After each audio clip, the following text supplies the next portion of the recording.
Kenapa tidak pulang? Di mana rumahnya? Jembatannya rusak. Iya, jembatan di Rohol rusak. Jadi tidak bisa lewat. Bisa dah, harus putar. Berapa jam dari sini sana? 3 sampai 4 jam ya. Jadi alasan golput karena tidak pulang.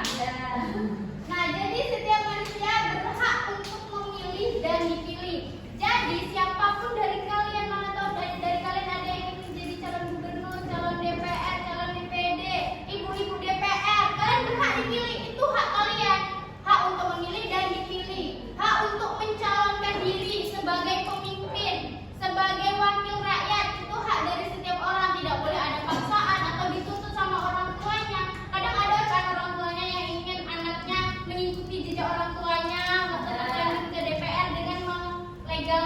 segala cara.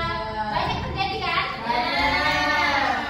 Bukan hanya di luar daerah, di daerah provinsi kita pun tentunya masih banyak terdengar hal-hal seperti itu. Selanjutnya, hak untuk berkumpul, bergabung dalam protes dan demonstrasi damai. Pernah lihat orang demo? Pernah. Di mana lihat di TV? Iya.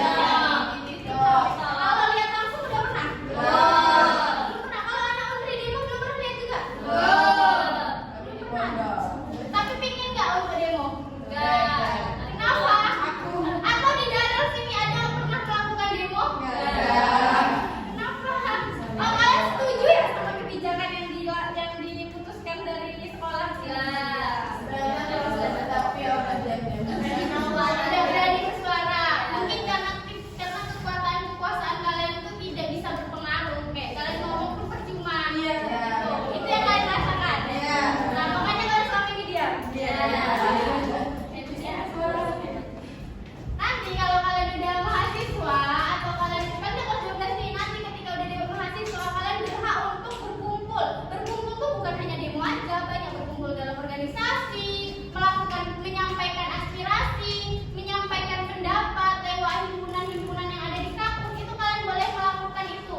Nah, itu hak untuk bersuara di dalam forum itu tidak boleh dipaksa, tidak boleh dihakimi. Setiap orang berhak untuk berpendapat. Mau pendapat dia salah, mau pendapat dia benar, tetap harus diterima. Meskipun kebijakannya atau keputusannya tidak sesuai dengan hati kita, tetapi tetap harus dihargai. Itulah hak kita, hak untuk berkumpul, bergabung dalam protes dan demonstrasi damai. Kami sebagai mahasiswa sering kok melakukan demo aksi sekarang di Universitas Riau, sering melakukan aksi protes, baik itu di lingkungan kampus, di lingkungan kayak provinsi, daerah. Kami sering melakukan aksi-aksi protes kayak gitu, meskipun ya pimpinannya tidak turun untuk menemui kami, untuk mencarikan solusi. Kami sering melakukan. Nah, ini salah satu bentuk kami sebagai mahasiswa yang melakukan dan melaksanakan undang-undang dasar. Karena hak untuk berpendapat kan itu terkandung di dalam undang-undang dasar juga. Selanjutnya tentang kewajiban. Setelah kita berbicara tentang hak, tentu hak dan kewajiban tidak bisa dipisahkan. Ada hak, ada kewajiban. Lebih dulu mana, kewajiban atau hak?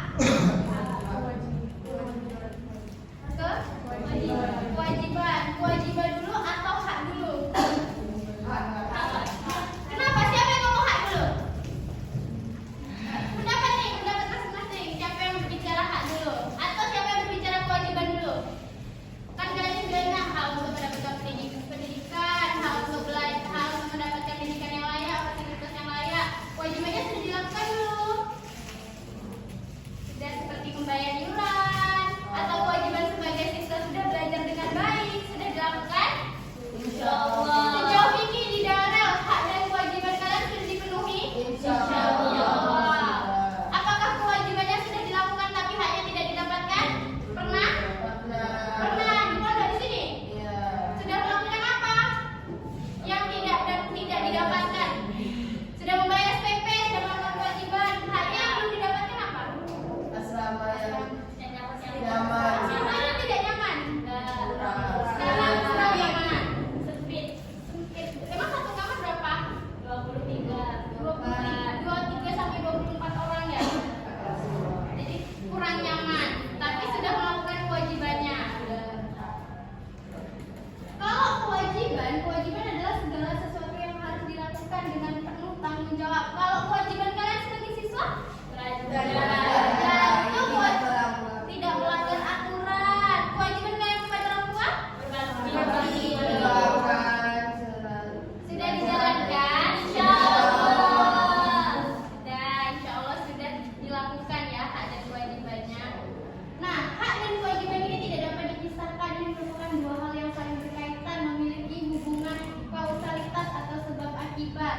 Nah, jika ada kewajiban tentu harus berkaitan dengan hak. Tadi yang sudah Bapak bilang, kalau kewajibannya sudah dilakukan, pasti haknya sudah dapat dipenuhi. Itu seharusnya dilakukan dan didapatkan oleh setiap orang yang sudah melakukan kewajibannya.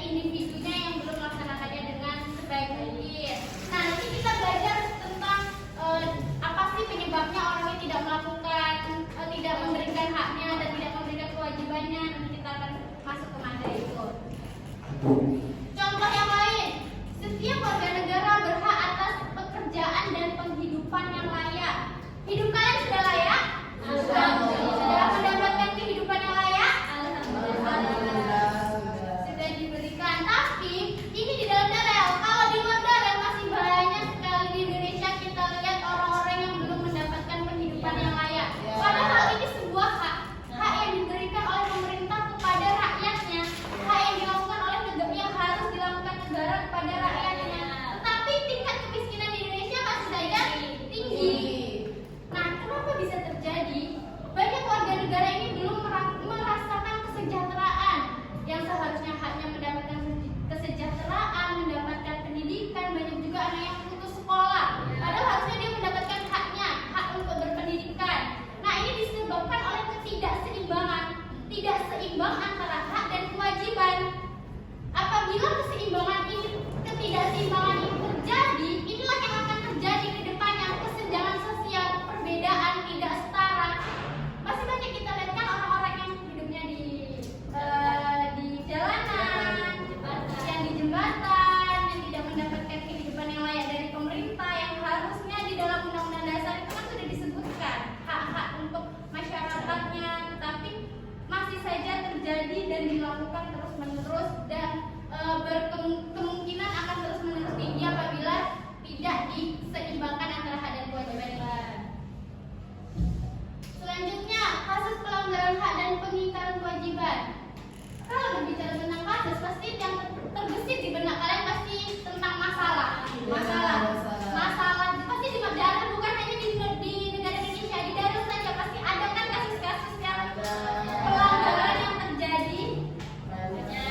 Banyak sekali pokoknya tentang kasus pelanggaran hak dan pengingkaran kewajiban.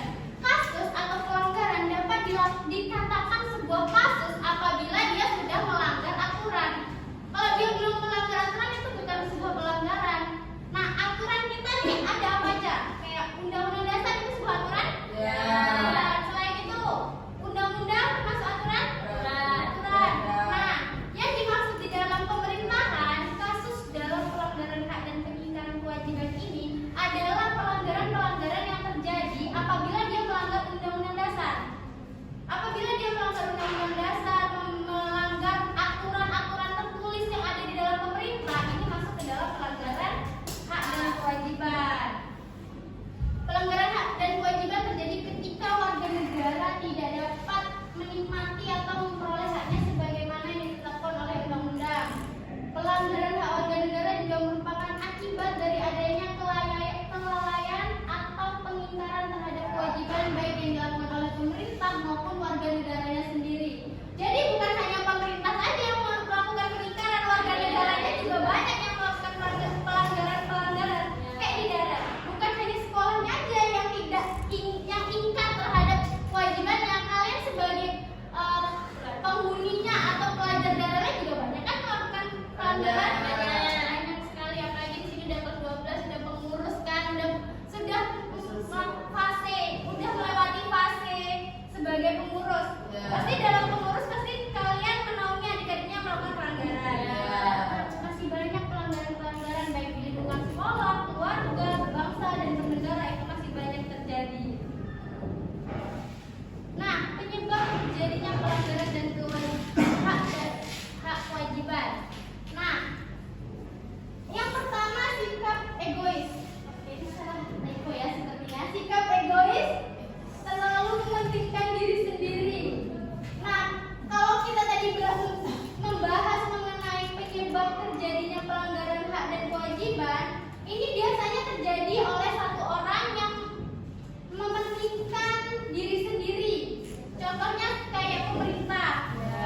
tidak toleransi, tidak menghargai satu sama lain. Nah, apabila baik warga negaranya atau pemerintahnya tidak melakukan tidak menghargai sesama, tentu akan terjadinya pelanggaran hak dan kewajiban.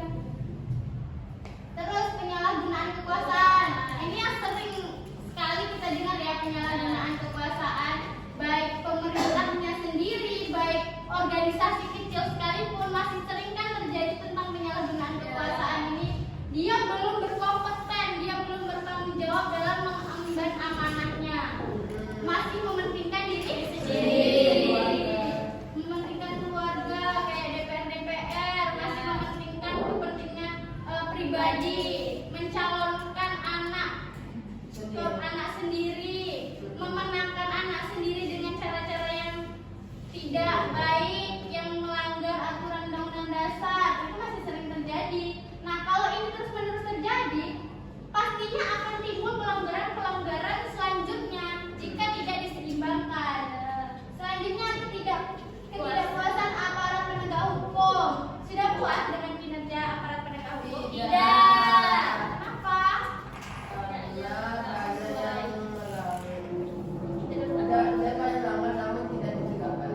Tidak ditegak adilnya, tidak adil. Apakah itu salah sebuah lembaganya atau salah oknumnya?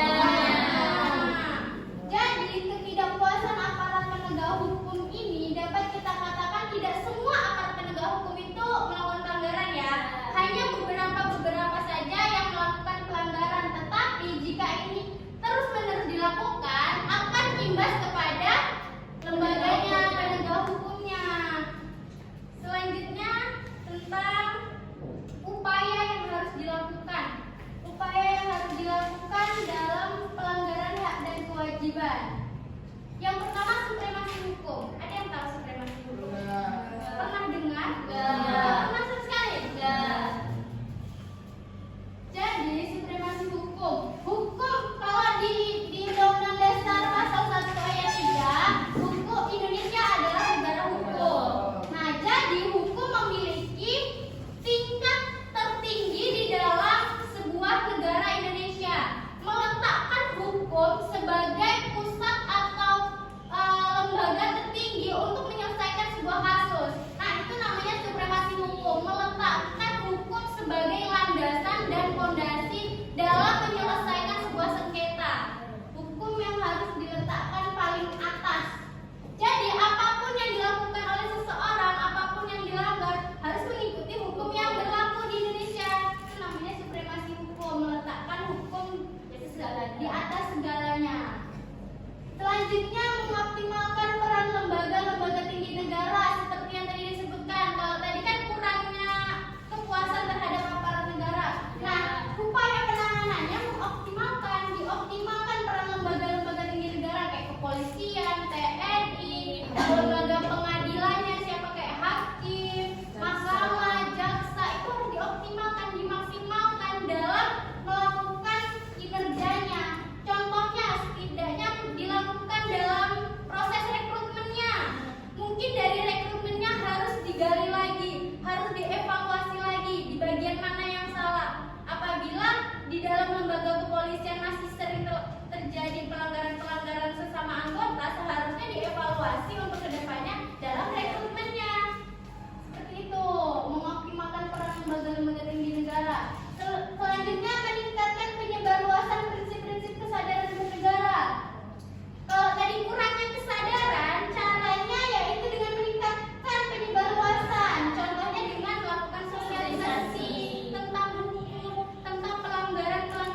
tertangkap oleh aparat kepolisian, yaitu kasus dugaan salah tangkap yang melibatkan Vina di Cirebon menjadi perhatian publik. Meskipun kami belum menemukan informasi yang spesifik mengenai peristiwa tersebut dalam data kami hingga saat ini, pembaruan terakhir pada Oktober 2023. Untuk menganalisis dugaan salah tangkap dalam konteks umum, kami dapat memberikan beberapa langkah dan aspek yang perlu dipertimbangkan untuk menilai apakah kasus tersebut merupakan contoh dari salah tangkap.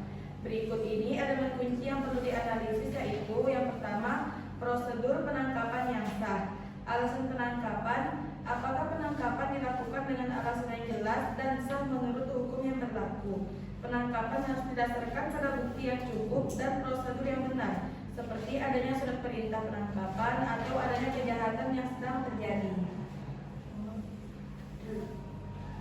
Terus ada penyampaian hak tersangka. Apakah pihak yang ditangkap diberikan hak-haknya seperti hak untuk diam, hak atas pengacara, dan hak untuk diberitahukan tentang alasan penangkapannya. Penyampaian hak ini adalah bagian penting dari prosedur yang sah. Yang ketiga ada penahanan yang wajar. Penahanan yang dilakukan setelah penangkapan harus sesuai dengan hukum. Jika penahanan berlangsung tanpa dasar yang kuat atau jika ada indikasi penyalahgunaan wewenang, maka ini bisa menjadi indikasi salah tangkap. Jadi satu, prosedur penangkapan yang sah. Yang kedua ada penyelidikan dan pembuktian. Di dalam penyelidikan dan pembuktian terdapat yang pertama, bukti yang cukup. Dalam kasus dugaan salah tangkap, penting untuk menilai apakah bukti yang ada cukup kuat untuk mendukung tuduhan terhadap individu yang ditangkap. Apakah bukti yang digunakan untuk menangkap sudah terverifikasi dan sah menurut hukum. Yang kedua, penyelidikan yang cermat. Penyelidikan yang terburu-buru atau tidak memadai dapat menghasilkan kesalahan dalam penangkapan. Oleh karena itu, analisis terhadap kualitas penyelidikan yang dilakukan menjadi sangat penting. Jika penyelidikan tidak menyeluruh, bisa jadi seseorang yang tidak bersalah terjebak dalam kasus tersebut. Lalu ada penyalahgunaan kekuasaan oleh aparat penegak hukum. Yang pertama, motif atau kepentingan pribadi. Jika ditemukan bahwa aparat penegak hukum memiliki motif pribadi atau kepentingan tertentu dalam menangkap seseorang tanpa alasan yang sah, maka ini dapat menjadikan indikasi adanya penyalahgunaan wewenang dan potensi kesalahan dalam proses penangkapan. Terus yang kedua ada penyiksaan atau perlakuan tidak manusiawi. Dalam beberapa kasus, pihak yang ditangkap mungkin mengalami penyiksaan atau perlakuan tidak manusiawi yang melanggar hak asasi manusia. Ini bisa menjadi indikasi bahwa penangkapan tersebut tidak sah dan dilakukan dengan cara yang salah.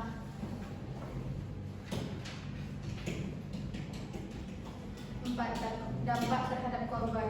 Kerugian yang ditimbulkan salah tangkap seringkali berakibat buruk bagi korban, baik dalam aspek sosial, ekonomi maupun psikologis. Jika seseorang ditangkap tanpa alasan yang jelas, mereka bisa mengalami kerugian yang besar, baik dari segi reputasi maupun kondisi kehidupan pribadi mereka.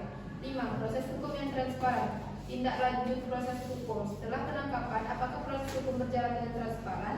Apakah ada kesempatan bagi tersangka untuk membela diri atau mengajukan bukti yang meringankan? Pengadilan yang adil sangat penting untuk menentukan apakah seseorang yang ditangkap benar-benar bersalah atau tidak.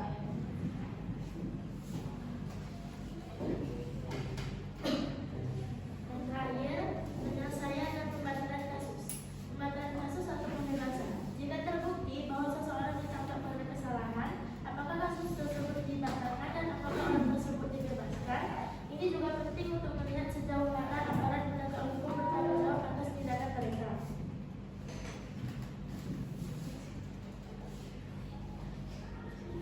Jika ada informasi lebih lanjut mengenai kasus Vina di Cirebon yang spesifik, bisa lebih mudah untuk melakukan analisis lebih mendalam. Namun, secara umum, jika terjadi dengan salah tangkap, dugaan salah tangkap, aparat penegak hukum wajib melakukan evaluasi dan klarifikasi untuk memastikan keadilan tetap terjaga dan langkah hukum yang sesuai diambil untuk memperbaiki kesalahan tersebut.